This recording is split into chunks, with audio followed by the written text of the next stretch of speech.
ഖുർആൻ മനഃപ്പാഠമാക്കുന്ന സമയത്ത് ഞങ്ങൾക്ക് എപ്പോഴും മോട്ടിവേറ്റ് ആകുന്ന അല്ലെങ്കിൽ നമുക്ക് ഇൻസ്പിറേഷൻ ആകുന്ന ഒരു അനുഭവം ഉണ്ടായിരുന്നു. എൻ്റെ വാപ്പ അദ്ദേഹം പറയുമായിരുന്നു, അദ്ദേഹം ഇങ്ങനെ ഖുർആൻ പഠിക്കാൻ വേണ്ടി പോയ സമയത്ത് ഇടയ്ക്ക് കുറച്ച് പഠിച്ചു, പിന്നെ മടി വന്നു. നാട്ടിൽ ചങ്ങാതിമാരൊക്കെ അടിച്ചു പൊളിക്കുന്നു, ടൂറ് പോകുന്നു, അവർ ഡ്രൈവിങ് പഠിക്കുന്നു, ഡ്രൈവിംഗ് ലൈസൻസ് എടുക്കുന്നു. എൻ്റെ ഉപ്പ മാത്രം ഇങ്ങനെ ഒരു ചെറിയ മദ്രസയുടെ ഉള്ളിൽ ഭക്ഷണം കഴിക്കാനും ഇല്ല, മര്യാദക്ക് ഉടുക്കാനും ഇല്ല, എന്നും കഷ്ടപ്പാട്. എല്ലാവരെയും പടച്ചല്ല സുഖിക്കാനാക്കി, എന്നെ പടച്ചല്ല ഓതാനാക്കി, എല്ലാവരും സുഖിക്കുന്നു, ഞാൻ മാത്രം ഇങ്ങനെ ഓതി നടക്കും എന്നൊക്കെ പറഞ്ഞ് ശൈത്താനിയത്ത് കയറി വേണ്ടാത്ത ചിന്ത വന്ന് എൻ്റെ വാപ്പ എൻ്റെ ഉപ്പാപ്പാക്ക് ഒരു കത്തെഴുതി, ഉപ്പ ഇനിയും എനിക്കിവിടെ നിന്ന് പഠിക്കാൻ കഴിയില്ല, എനിക്ക് നാട്ടിലേക്ക് വരണം, എൻ്റെ ചങ്ങാതിമാരൊക്കെ ഡ്രൈവിംഗ് ലൈസൻസ് എടുത്തു, എനിക്കും ഡ്രൈവിംഗ് പഠിക്കണം, ഡ്രൈവിംഗ് ലൈസൻസ് എടുക്കണം എന്ന് പറഞ്ഞ് കത്തെഴുതി. അന്നത്തെ കാലഘട്ടം, ഫോണില്ലാത്ത കാലത്ത്. അതിന് മറുപടിയായിട്ട് ഉപ്പാപ്പ തിരിച്ചെഴുതിയ ഒരു കത്തുണ്ട്. ഞങ്ങളെപ്പോഴൊക്കെ ഈ മാർഗത്തിൽ തളർച്ച വരുമോ അപ്പോഴൊക്കെ ഈ സംഭവം അങ്ങോട്ടും ഇങ്ങോട്ടും പറഞ്ഞ് പരസ്പരം ഊർജം കൊള്ളാറുണ്ട്.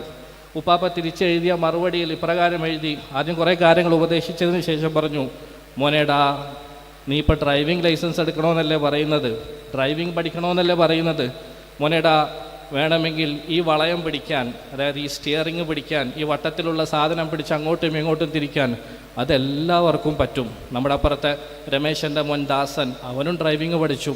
ജോണിൻ്റെ മോൻ അലക്സ്, അവനും ഇന്നലെ ഡ്രൈവിംഗ് ലൈസൻസ് എടുത്തു.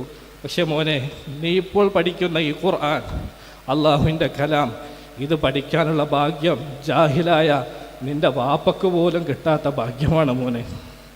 ഡ്രൈവിംഗ് സീറ്റിൻ്റെ വളയം പിടിച്ച് തിരിക്കാൻ എല്ലാവർക്കും കഴിയും, പക്ഷേ ഈ പരിശുദ്ധ ഖുർആൻ പഠിക്കുക എന്നുള്ള ഭാഗ്യം ജാഹിലായ നിൻ്റെ വാപ്പക്ക് പോലും കിട്ടാത്ത മഹാഭാഗ്യമാണ്. ശരിയാണ്, എൻ്റെ ഉപ്പാപ്പ എൻ്റെ വീട്ടിൽ വന്ന് നിൽക്കുന്ന സമയത്ത് എനിക്കിപ്പോഴും ഓർമ്മയുണ്ട്. രാവിലെ 3 മണിക്കും 4 മണിക്കും ഒക്കെ അദ്ദേഹം തഹജ്ജുദിന് വേണ്ടി എഴുന്നേൽക്കും, എന്നിട്ട് ദീർഘമായി നിസ്കരിക്കും.